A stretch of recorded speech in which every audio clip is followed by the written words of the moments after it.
I'm an entrepreneur, a guy who started from nothing, and scratch some money together to start my first location. And so I think anybody out there that's got the dream of owning a business, it does take hard work.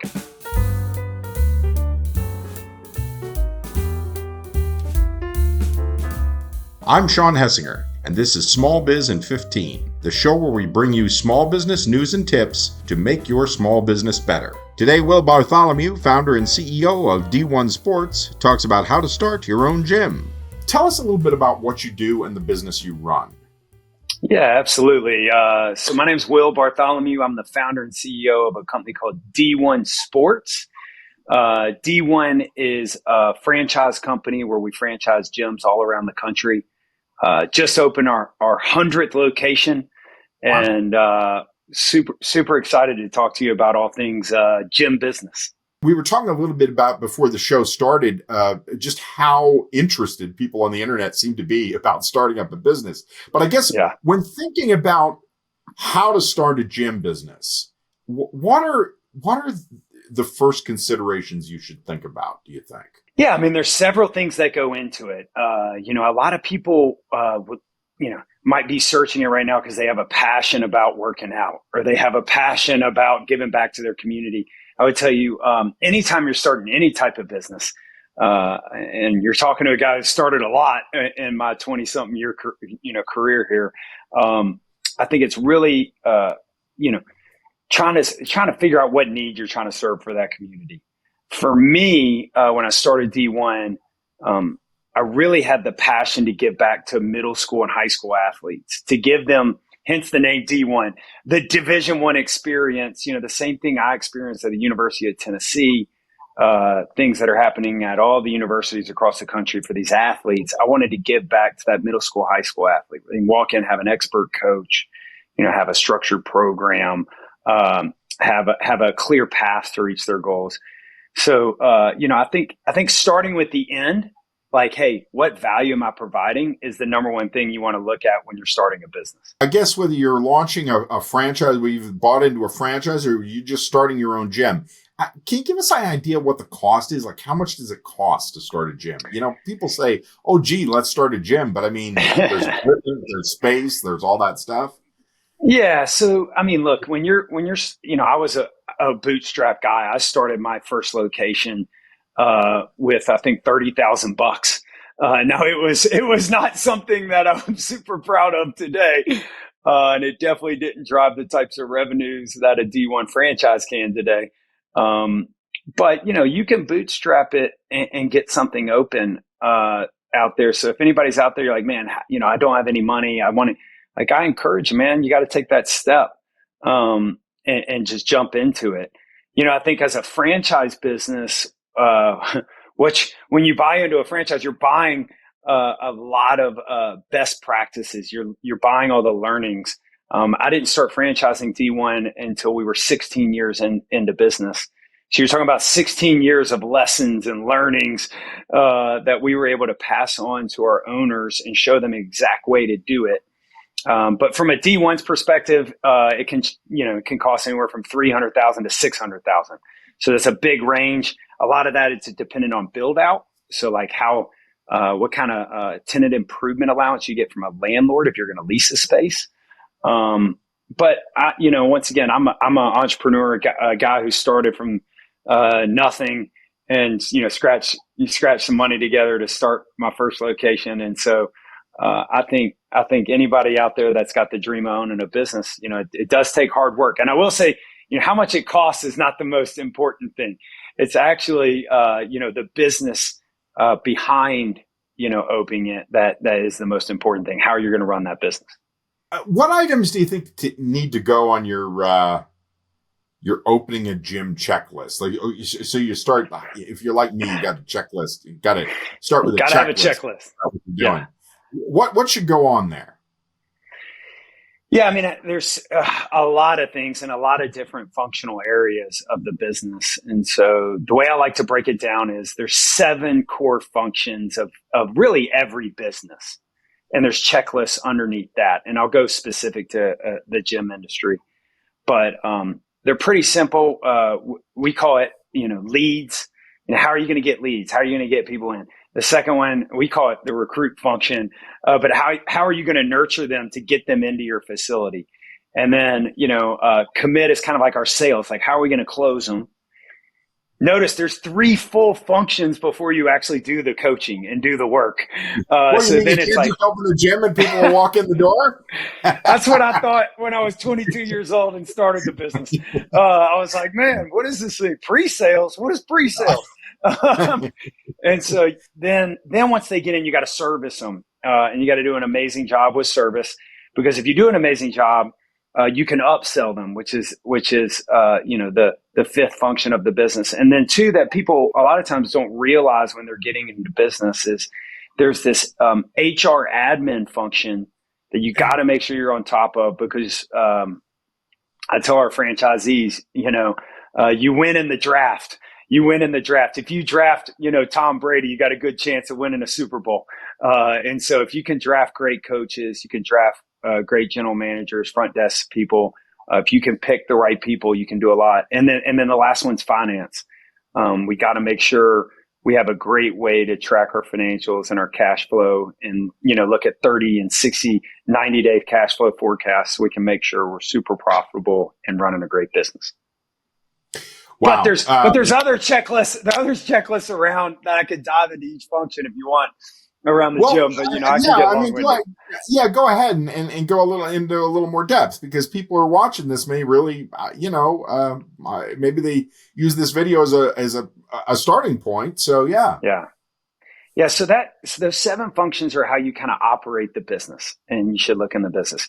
And then there's another bucket, which is called the setup checklist. And this is a one-time investment of like, hey, the investment in time and money of like, these are the things I'm going to set up to open my gym. And so you have all those things, like some of the important ones are like point of sale system. The point of sale system, this is how you're going to take your money, how you're going to stay on track with your members, all the people that are coming in. That is, I would call that kind of the backbone of your business. You got to make sure you got a great point of sale system. You have to make sure you have a great pre-sales plan. That's a checklist. You got to have a pre-sales plan, because the beauty of a gym business is you can sell enough members into profitability on the front end if you're really diligent about it and really smart about it. And so we got to have that on the front end. Obviously, you got your build out, your equipment, your hiring super important.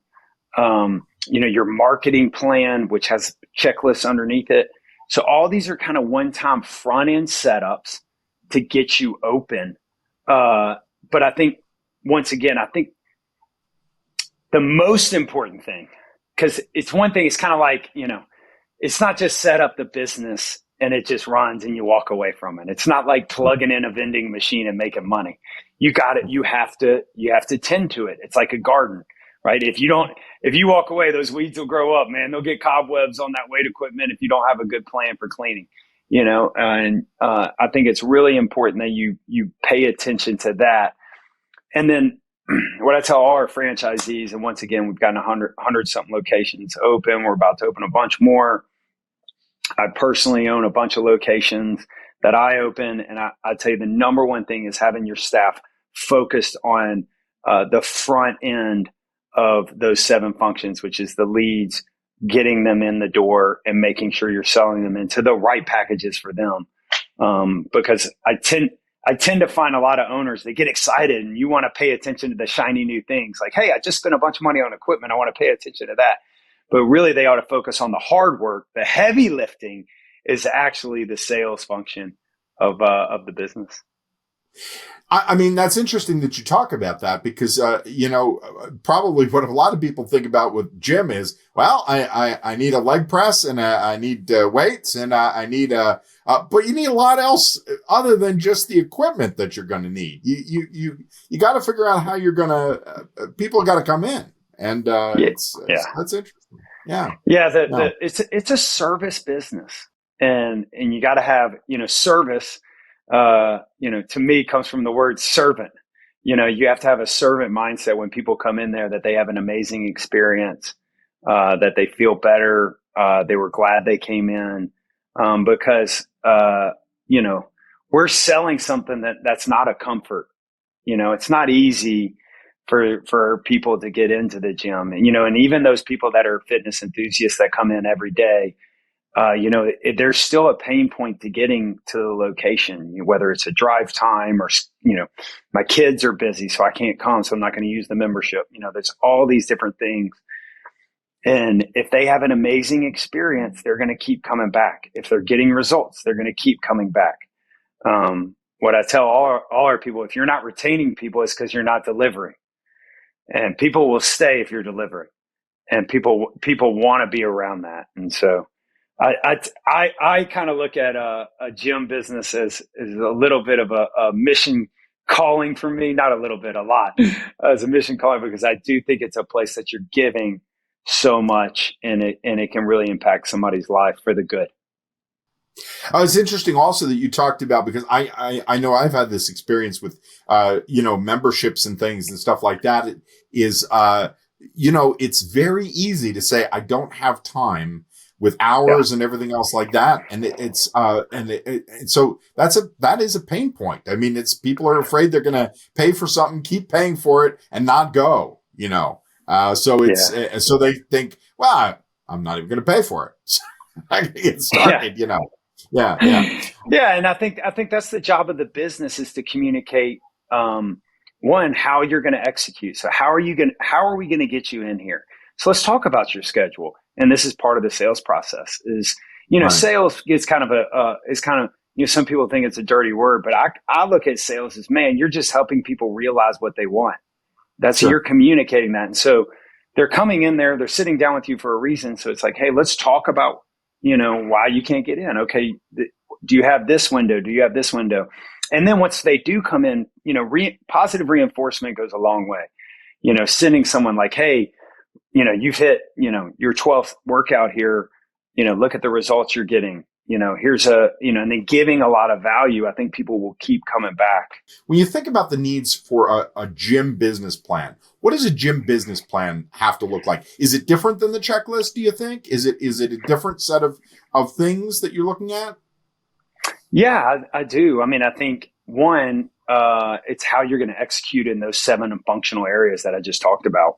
I think that's the most important thing from a practical standpoint of a business plan. Something that, once again, you deep dive into, okay, this is our sales process. The other thing that I think, really important to think about in the gym space is, who at the end of the day are we servicing, and how do we service them the best? Because the days of people are smart. Like, people are really smart, right? Like, you can get a workout plan and go work out in your yard.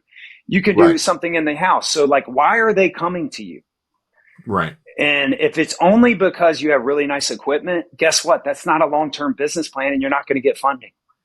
Yeah. Like, you need a real reason why people are coming to you. And there's a lot of different reasons why people go to the gyms. There's social, there's reaching their goal, their fitness goal.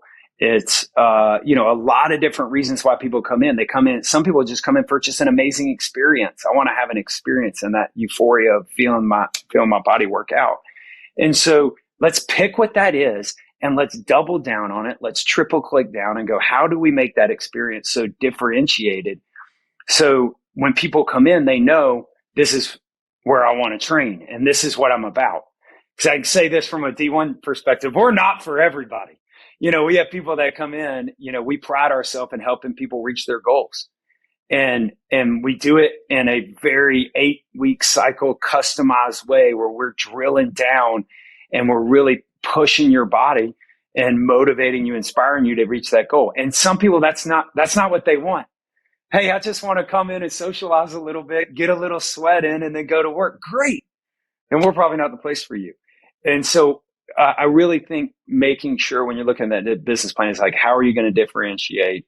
Well, that's it for another episode of Small Biz in 15. Thanks again to Will Bartholomew of D1 Sports for making this show possible. Please like and subscribe if you enjoyed the show, and please leave a comment and let us know what topics you'd like to see covered in future programs. For more small business news and tips, join us at smallbiztrends.com.